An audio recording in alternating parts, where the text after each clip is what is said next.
So I haven't been in my shed in a little while, and today we are filming a music video / recording the entire song. Oh wow, look at that fog. Hold on. You gotta love Florida, man. Cold glass and humidity. It's just gonna keep fogging up. So, you guys remember the crappy Picasso garbage bass thing that got from my friend Brandon actually got from a thrift store? Yeah, so we're recording the cover of American Jesus, so I'm gonna bring that back to do use it on that song. Hold on, fog break. This is how long it's been since I've been in my shed. It was a giant ass spider web. Giant ass spider web. That's how long it's been since I've been in my shed. And this fog is killing me. Anyway, so that bass was so gross I didn't want to leave it in the house, so I just brought it out here in the shed. It's been sitting here for however long it's been here. Somebody did a terrible job of making this a fretless bass, and since we're recording a cover of a punk song, I think it needs a couple frets. You know, just the first couple few. So yeah, I'm gonna put some frets in this thing, and I am sorry about the freaking fog, man. Also, I don't have anywhere to work on guitars at the moment, so we have a mat on top of my dryer. Okay, so quick and dirty fretting. We have the original fret line, you see just in there right in the middle. I'm going to put 3 frets in this guy real quick.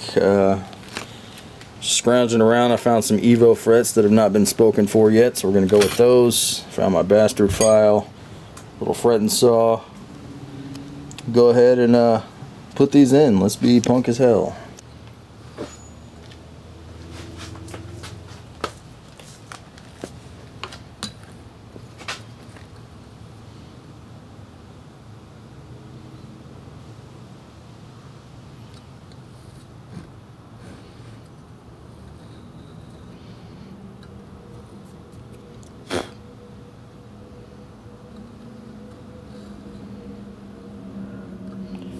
This epoxy is very soft, so I'm trying to catch the line as best I can here. Or glue or whatever it is they used. It's awful. Didn't even fill it with wood. So it's going to be fun seeing how the frets seat.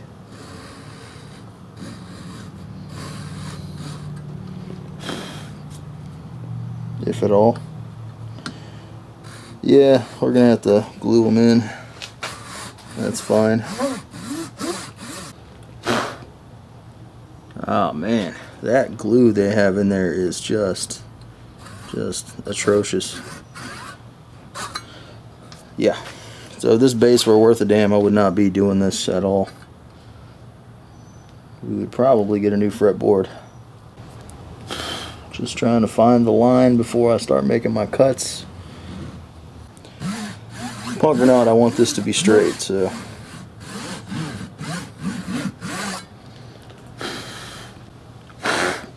Alright, that's slot number 2. Wow, that one just chewed glue right out of there. So at least I know I'm in the original slots when that happens. Guys, if you're going to defret an instrument, make sure you do it right. Fill it properly. This is junk. Just junk up in these slots. And this slot is just oversized anyway. It looks like they really scraped them out. But, yeah. If you're going to defret an instrument, make it a fretless, do it right. There's a video on my channel converting a fretted bass to a fretless, actually a lefty. Go check that out if you want to know how I do it. I'm not going to say my way is the best way, but I will say it's 100,000 times better than this crap. And I know everybody has different ways of doing stuff, and that's great. But if you want to see what works for me and what worked for the customer, I will link that in the description. Okay, I'm gonna clean these guys. Look at that. Look at all the junk in here. This is glue. What's happening is the glue is squeezing back in on the crack, so it's not going to be clean. on the fret slot, so I gotta scrape it all out. Alright, nippers acquired. This is jumbo fret wire, and it's pre-radiused, so this should be all I need is one of these for my base here. Cut a little oversized. Remember, when you hammer these in, it's going to expand a little bit, so I'm going to cut basically right up to the fretboard. Evo's a little bit harder than your standard fret wire for sure.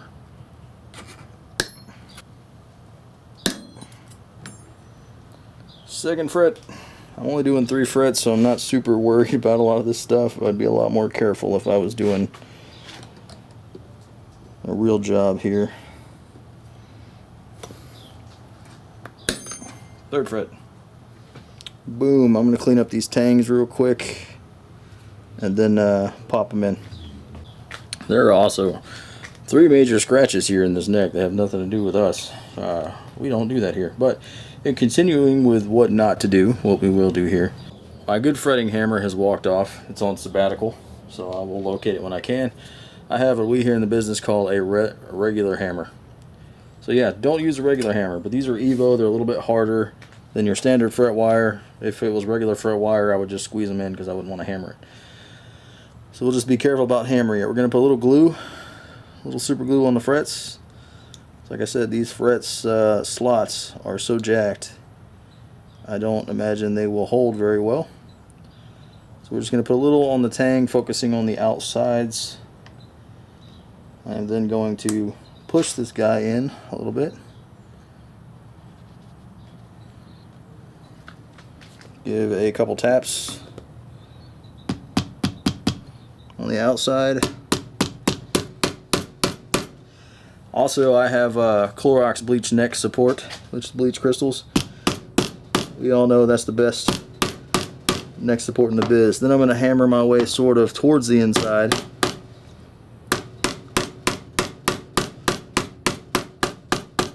And then the middle. Pay very close attention to the outside of the frets though. Make sure they aren't lifting too much on you.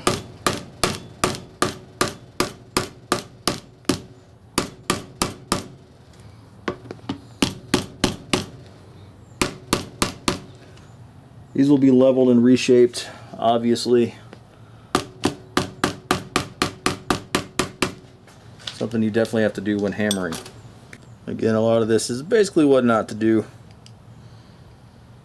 But the hammering technique, you know, you can do that.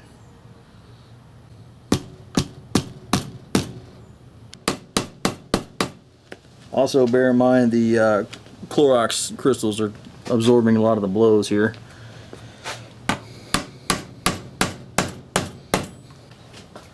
Alright, good enough for government work. Gonna nip the ends here. Best I can, anyway.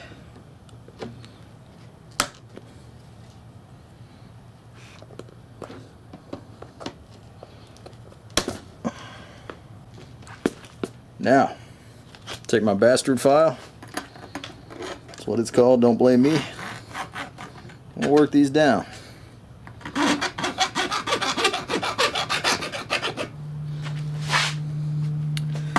And that's going to take a bit of time, so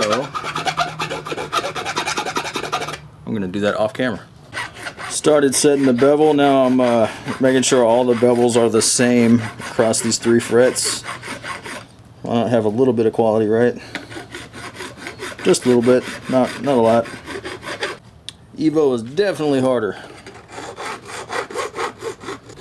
Definitely a harder material. It's okay, I think it looks kind of cool on this crappy base anyway. Alright, that's enough of a bevel for this guy. Let's get him leveled and then re-crowned. Alright, we got the little crappy bevel set. So let's get these flattened out.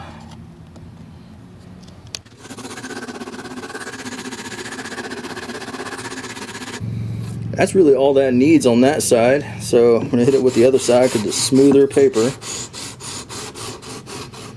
Trying to distribute equally to keep the fretboard radius, but honestly, not a whole lot of radius to this guy. As long as we've clipped the tops off of all these evenly, then we know our frets are even with each other, so that when we put these strings back on them, all we have to do is adjust the angle of those strings and they will float over the frets without buzzing. Now granted, this is only 3 frets. So now, going to put some shape back in these guys. So this guy is, it's got a little scoop file in there. Once again, paying attention to the fretboard radius. Now this won't get me all the way there. I'll have to go back with the triangle file and really get that top shaved properly. But we're getting there. Always try to leave a little bit of a peak on top of the frets so that I can finish it up with the file and a little bit of high grit sandpaper later on. And that does it for that one.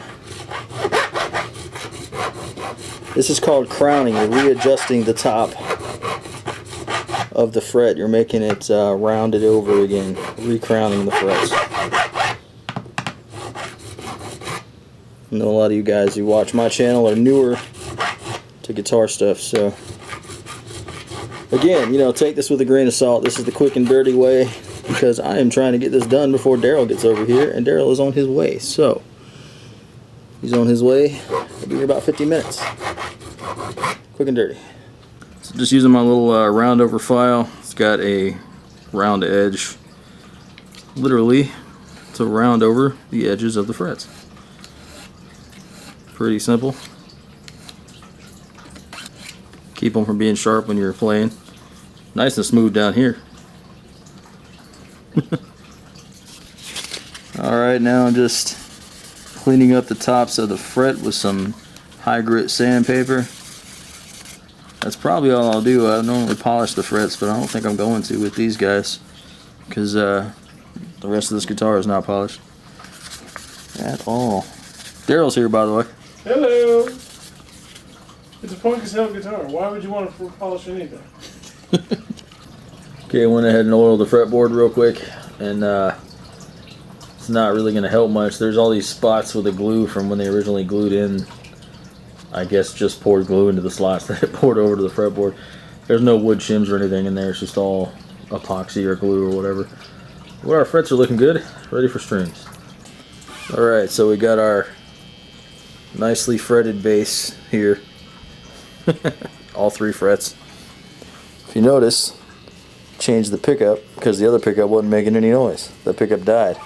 Went through the electronics, it wasn't working. Still got a hum, so we did this over the body ground, which is working. You can hear when I let my hand off. But this amp I'm playing through is not grounded.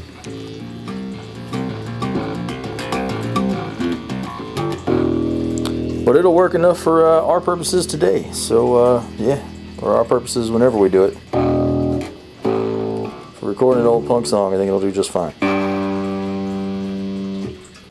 So let's take a listen to Darryl playing the 3-fret Thrift Store Picasso bass. Hear what that sounds like.